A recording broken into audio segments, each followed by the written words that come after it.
conmemorar Kiko? El pueblo aquí está honrando con boca so, pero su corazón está lejos de mí. Su religión está consiste solamente de reglas humanas. Sin ya fue cabeza. Isaías capítulo 29, versículo 13. Ave pa mundo ta Pascua. No está una fiesta originalmente cristiana. Está una fiesta absorbe para el catolicismo y la tradición a extender para la mayoría de la iglesia evangélico. La tradición está así en quiere de un tal espíritu de Pascua que está 13 cosas manera unión, fraternidad, etc.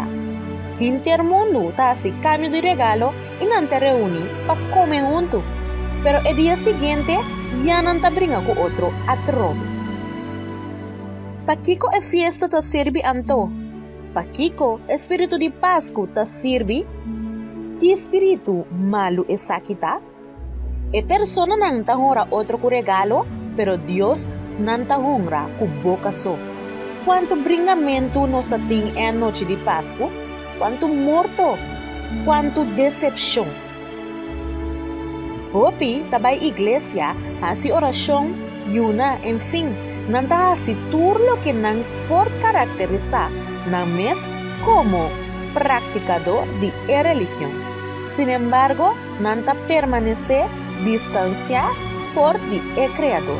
Nanta permanece distancia sin importar cuánto esfuerzo nanta hace para practicar el mandamiento nan mecánicamente. Dios no te mira nos exterior, nos religiosidad.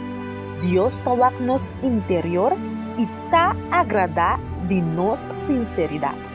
Día 25 de diciembre no te fecha que Jesús está así año, pero aunque si te va así de Bible no tiene nunca minda con un mandamiento para celebrar el fecha de nacimiento de Cristo.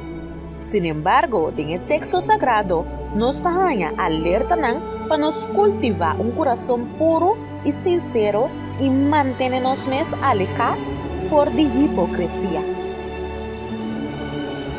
Dios no tiene el mínimo de interés en la celebración de Pascua. Lo que es que está para votar sincero y transparente delante de Dios.